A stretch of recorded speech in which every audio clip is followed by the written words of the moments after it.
Здравейте, аз съм Маруся, а това е каналът ми Повея на душата. Днес реших да споделя с вас едно мое осъзнаване, че през каквото и да минава всеки един от нас, какъвто и да е, каквато и опитност да е,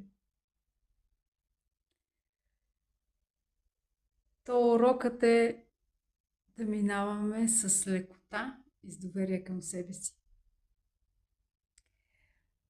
Понякога е доста силничко,